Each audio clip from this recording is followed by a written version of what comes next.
This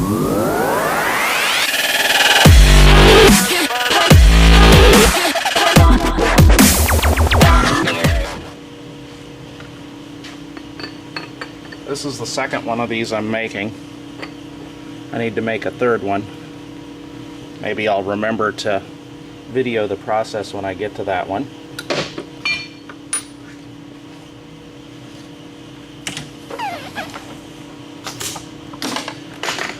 Anyway, this is a work strop to go on one of my little mini high-speed mills. As you can see, I just use a bar in the second vise as a work stop all the time on this one. I can use that work stop even for touching off to find my zero because I machined the end of it square.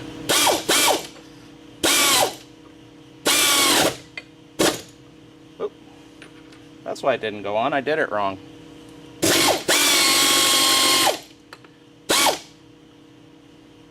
There we go.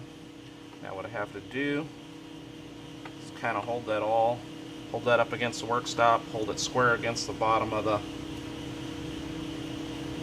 vise, and snug it up.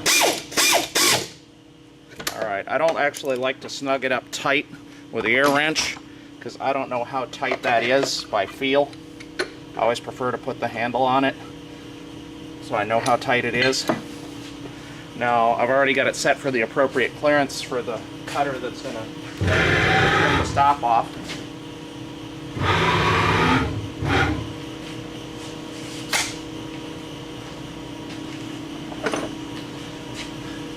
Like my homemade spanner. Oh, you probably can't see that in the video. Oh well, sorry guys.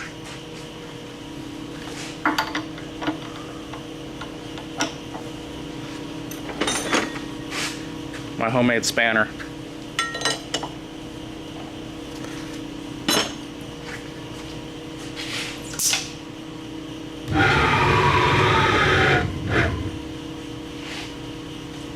Now this is going to make a little bit of a mess because I'm going to run this with the doors open so you guys can see it start making the cuts, kind of get the feel for what it's doing.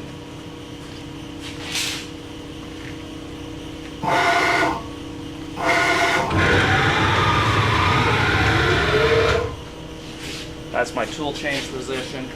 Goes there automatically when it detects a tool change code.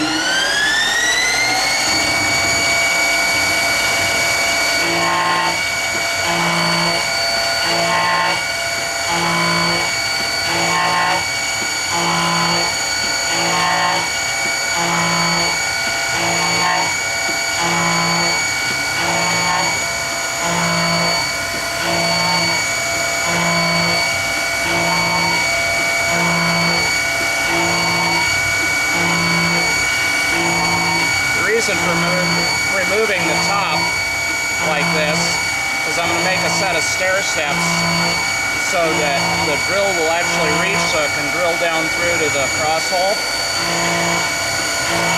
but also so that the tap will reach so that I can tap down to the cross hole.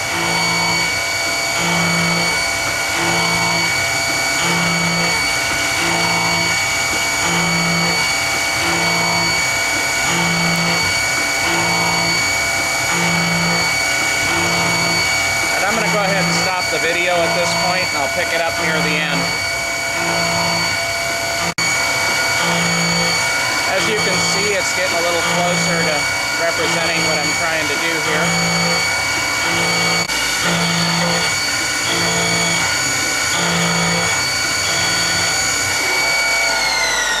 Alright, now we have the stair step.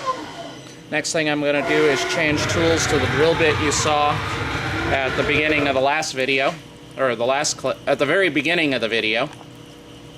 Let's zoom this out, way out, and we're going to shift it up just a little bit. Okay. Turn my coolant off. I know, I need to install an electric solenoid valve to do that automatically.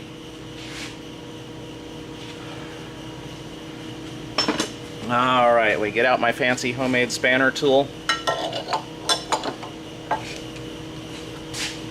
and we lock the spindle.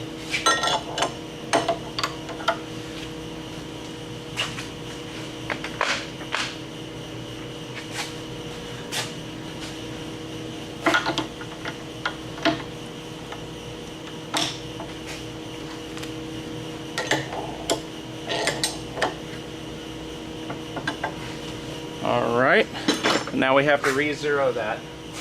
And because I have such a little tiny zero on the top there, I'm going to use the old piece of paper method. That's a little rough on top there, so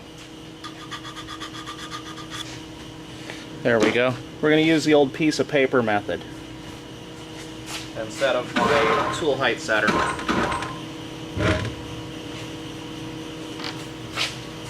First thing we want to do is get it close. Let's see, we'll spin down Z.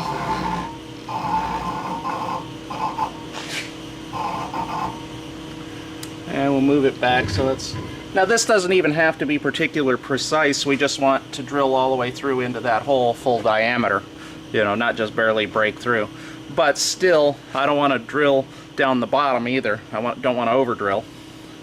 So the next thing I do is I go find a scrap of printer paper.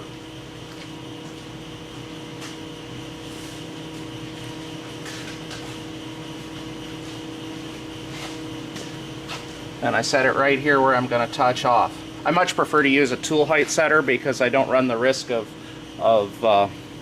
damaging my drill bit or my mill or what have you, but I just don't have the room to set a tool height setter there. We're going to take Z down a little bit more on a quick scroll. Oh, we still got quite a bit to go.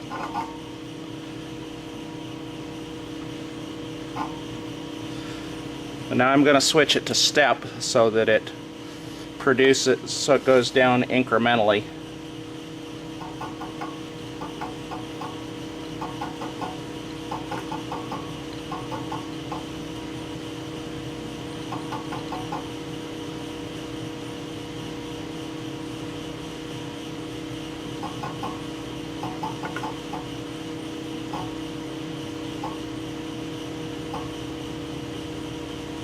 When you can feel it drag and catch a little bit, you're almost exactly 3/1000ths above your workpiece.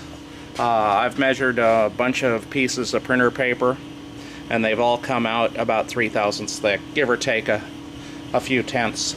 It's amazing how precise paper is manufactured these days. Alright, let's get this pendant out of the way.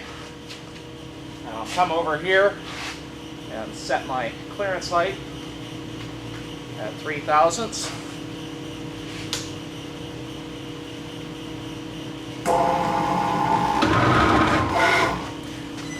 Turn my coolant back on.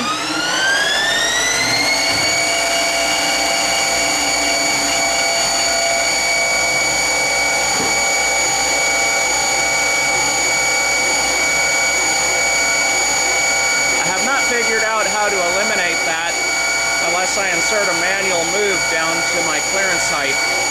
It just wants to peck drill all the way from wherever the top clearance height is. Makes it a little time consuming, but I'm not making a whole bunch of these, so I can live with it.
coolant for something like this is just to keep the chips blown clear so they don't pack up in the drill or chip weld.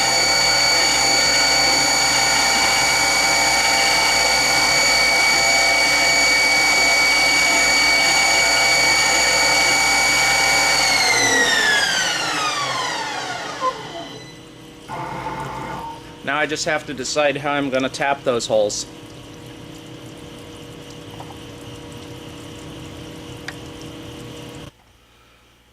Alright guys, ordinarily I'd like to try and tap this. Well, I like to tap using a tapping head and drill press, but I don't think this little .256 hole is big enough to give me enough clearance to tap through and reverse without jamming it up and risking breaking a tap.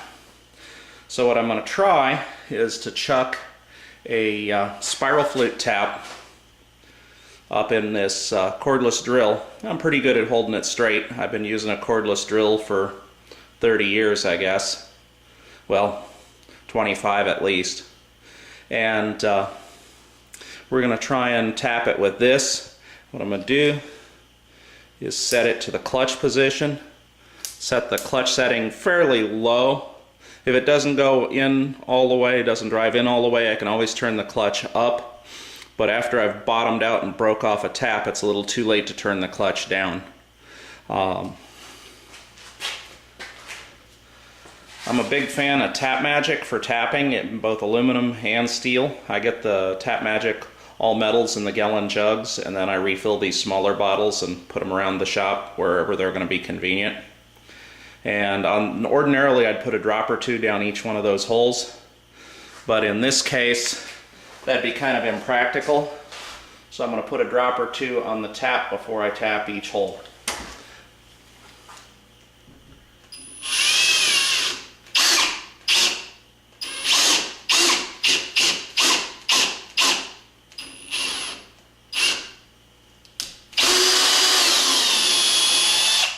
Feels like that tap is not square in the chuck.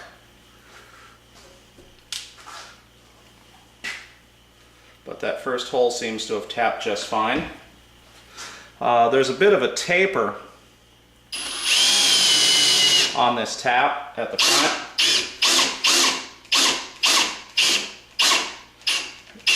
In other words, quite a number of teeth on the flutes that aren't complete near the beginning, a lot like a hand tap.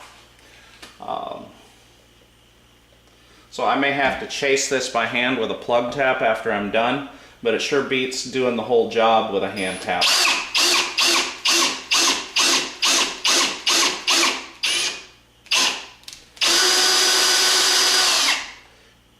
You know, this might be okay. It feels like it's freeing up just before it hits the opposite wall of the cross hole.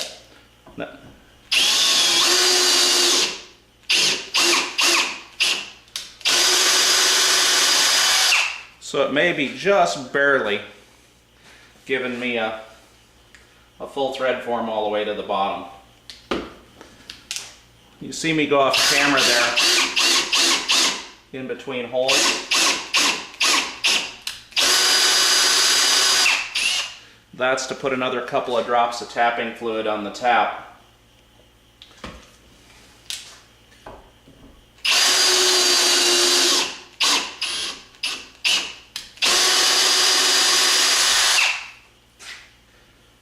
Before I tap the next hole.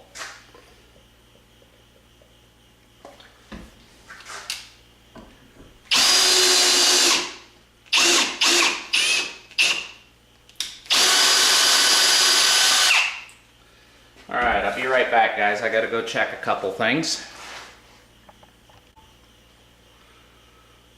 Alright, let's give it a quick check. See if it works. This is a piece of just generic stainless steel 1/4-inch rod stock that I get for various projects, and a 1032 screw. You could make one of these your own based on any size rod or screw that you want to use. I already have this available. I'll probably replace this with a handmade thumb screw later on, something a little bit shorter that doesn't stick up and hang up on stuff as easily. even finger tight with that socket head screw though. It holds well, it slipped. Yeah, a little bit bigger head thumb screw will probably be necessary. Anyway, looks like that thread form goes all the way to the bottom of the hole, so we're good there, and I can turn it around and do the other one. I use this setup right here to round the ends on alignment pins for molds. So it's perfectly already set up for a piece of 1/4 inch rod. I want to radius the end of it to minimize the contact point. You might argue that a square contact point might be more solid, but I think a radius contact point that's smaller will allow me to gently push up against the rod more consistently to stop the work. Anyway, here we go.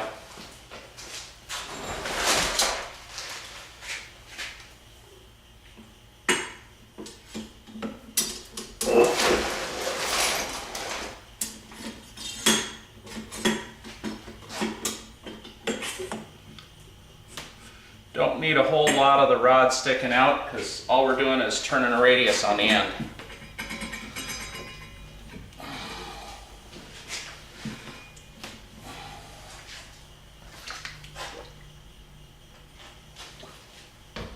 This is an 1/8 inch radius roundover mill that I use for this sort of thing all the time.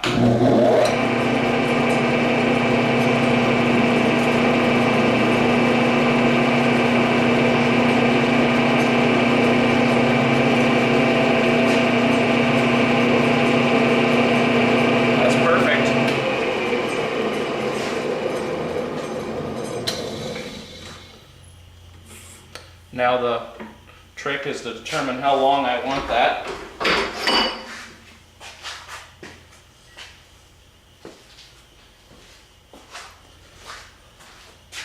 I'm probably just going to guess for the first couple.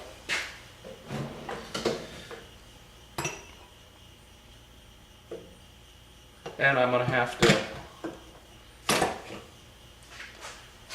cut those off on the other machine, I think. This one doesn't, I'll cut those off on the other machine.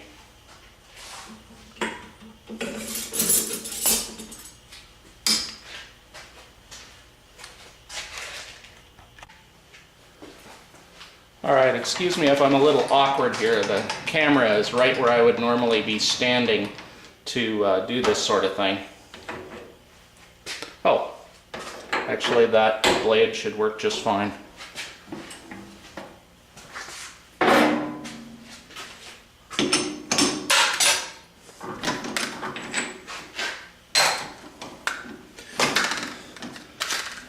Now 3-jaw is just fine for this sort of work because all I'm doing is cutting that piece of rod to length.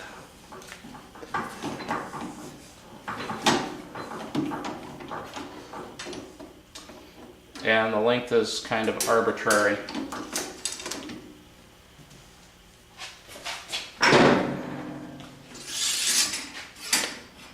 Probably 6 or 7 inches is fine.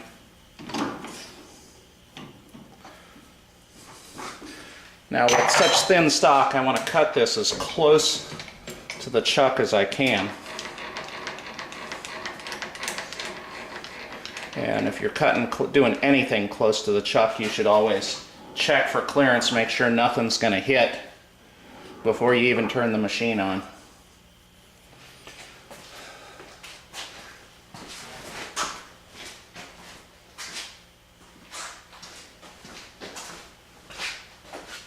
Oh my, looks like we still don't have much of a view, do we?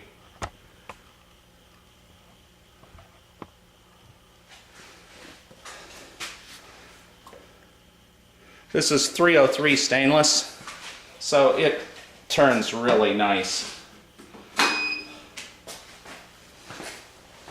Now we got some light in there.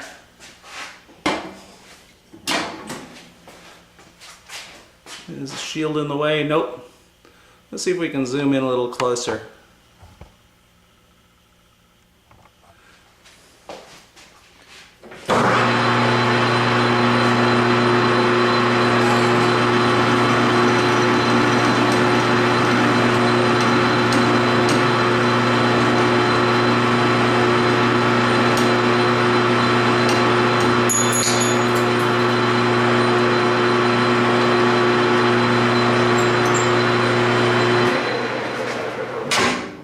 that foot brake, stops that chuck instantly so I can get on with my work.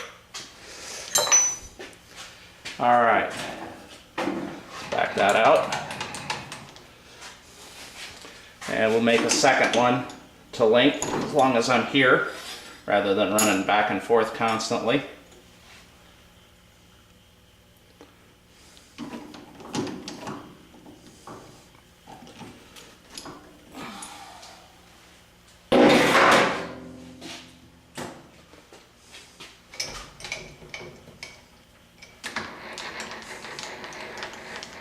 Like I said, this is all kind of arbitrary because I'm going to adjust it as needed for every application.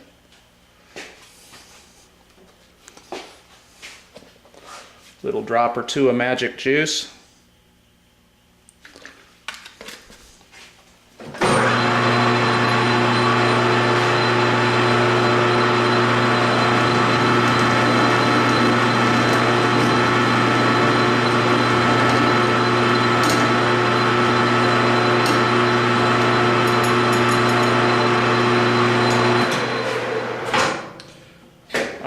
And then we're back over to the other machine that's set up for radiusing 1/4-inch pins.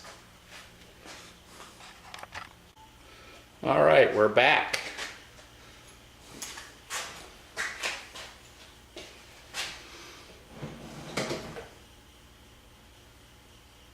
And I don't know what I did there, because I did with my tool.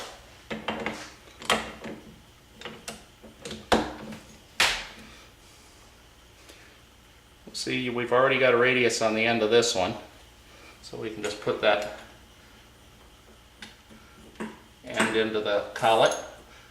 Now this is a little 3C collet chuck spindle collet adapter for an MT3 spindle nose. I actually did an installation and informational video about this little spindle adapter and the 3C collets a while back. If you want to look at it, great. It's no different than a 5C, just smaller.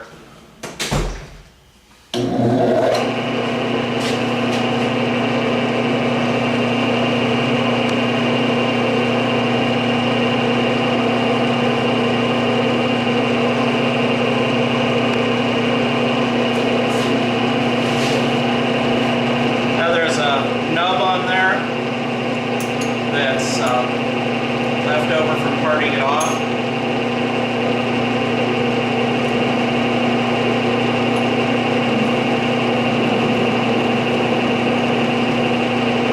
I'm going to see if it'll let me get away with removing that nub with the round over mill.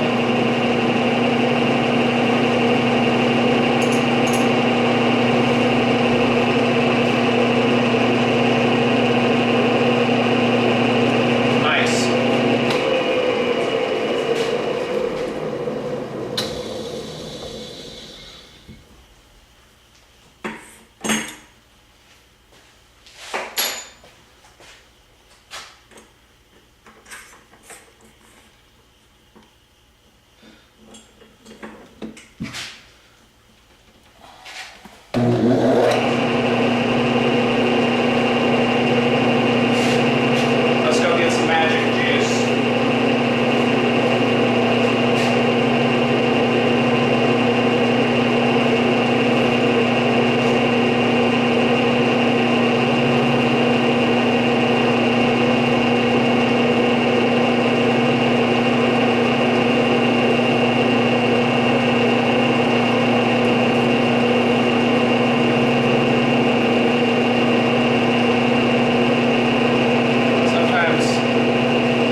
Chips on the end of that, you can't see it.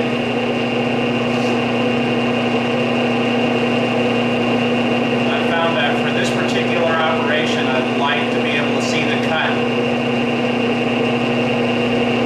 Now, it probably doesn't matter for this because all we're doing is putting a dome on the end so that we have a small contact point for positioning the part. But when I'm using this for mold alignment pins, if you overcut a little bit, you push it in a little too far, you get a ridge there, and sure enough, if you have a ridge, a customer is going to catch on it and complain about it. So that's why I like to see it.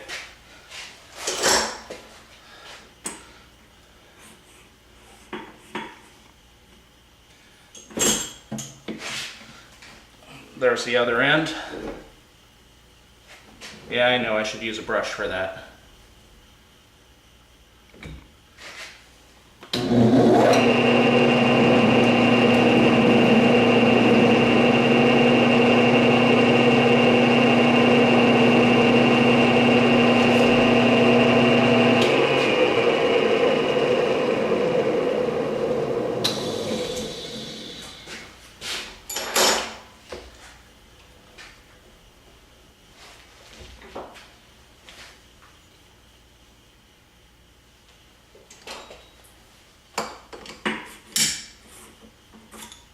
Alright, there we go. 2 stop rods to be used in our work stops for the high-speed mini mills.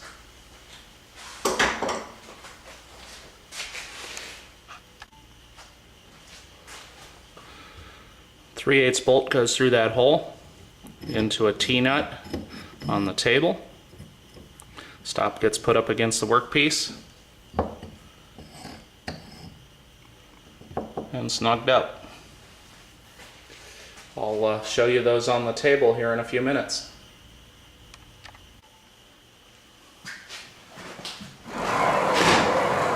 Alright guys, here's the reason that I decided I needed a mill stop. See, this is a mold plate right here, or half of a mold. These will be rounded over for hinges in a minute. But what I have to do in order to get everything that the customer wants is I'm machining it with this removable insert plate. And I don't really have room to drill and tap to hold the insert plate in here while it's in the vise, because it's got machined step jaws here and there's not enough clearance underneath. So what I'm going to do is remove it from the table so I can do that. Well, I want to be able to put it back in the vise in the same position exactly fairly quickly. Now I could touch off with a wiggler or something like that, but to be honest, I've run into stuff like this often enough that now I think I need to make something that I can do a little quicker and a little more repeatedly when I have to take something off, make a modification, put it back on. Ordinarily I plan to cut a half in just one setup, but this one's actually going to require 3 setups. The one you see here, after I take it off, put the insert plate on, put it back in and machine it. And then actually when I take it, then I'm going to take that insert plate out, put another insert plate in, and cut guide slots for an angled drilling operation that I'm going to do manually, probably on the little mill drill.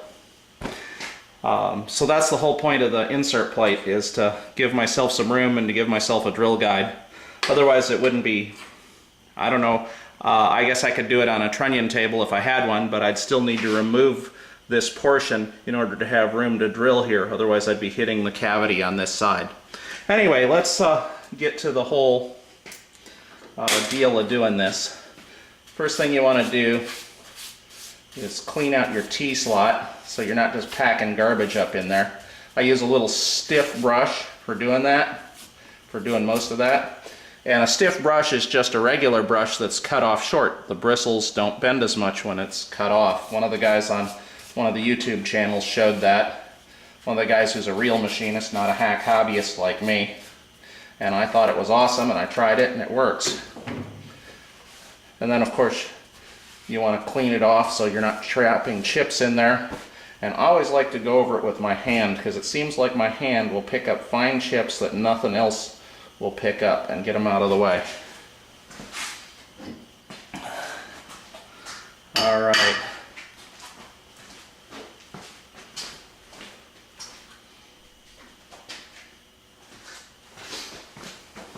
I'm going to be right back. It seems that I managed to get away without a bolt to go with my T-nut.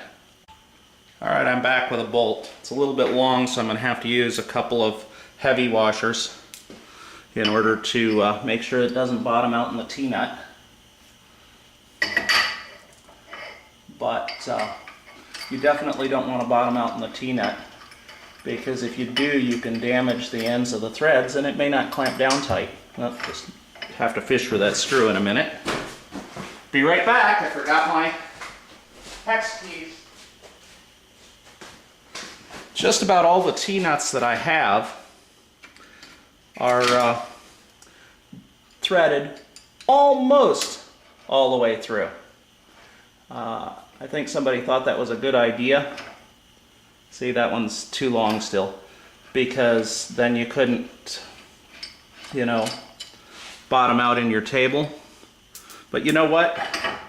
You go like this and check, you know you're not bottoming out in your table anyway. So I either need to get a shorter bolt, or I need to go find another washer. And I actually don't think I have very many of those washers. I have to pick those up at the bolt store, and I only usually pick up a couple because I never think I'm going to need any more. Be right back.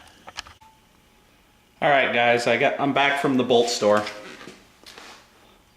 I can't say enough good about these guys. They've got a tremendous inventory here locally, and their pricing is really good. I've only found like one or two things that they weren't really good price on. And those were stuff that they didn't stock. I had to get them to special order them for me. And even then, when I made it clear I was going to be buying more of the stuff, they gave me good pricing on it. Anyway, I got an assortment of different length bolts and some heavy washers, so now I can mount this thing.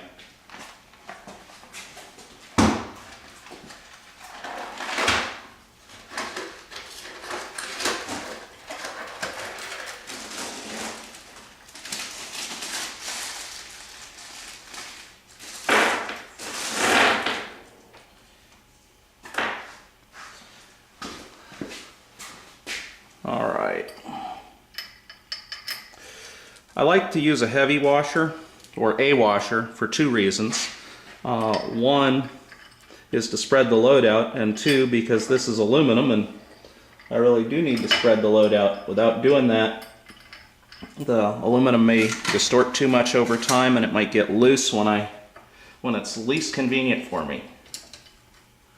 Oh. Alright.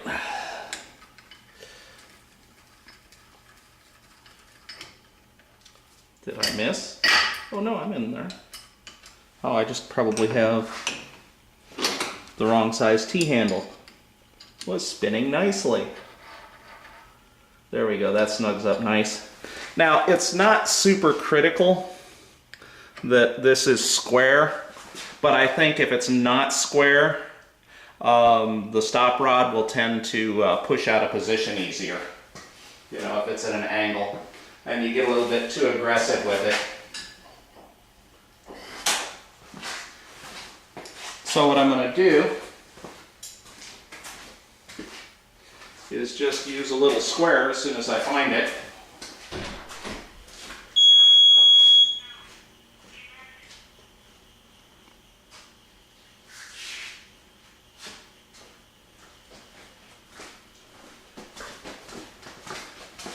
Here we go, nice little machinist square.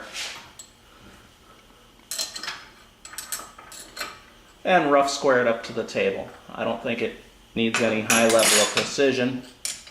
Like I said, just roughly square. Alright, that's snugged up in there.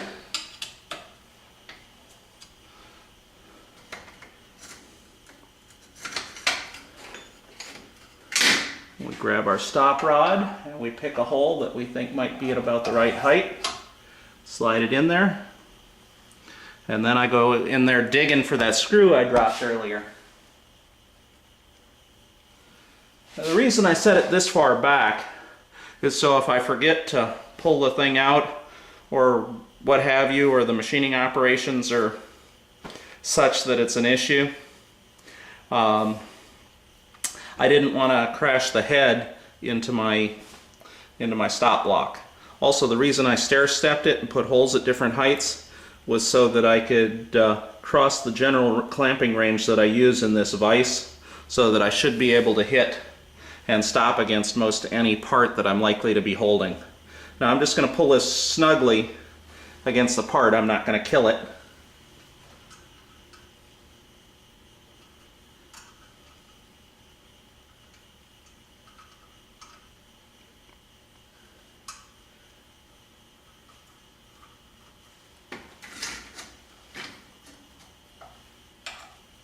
That thread feels a little dirty.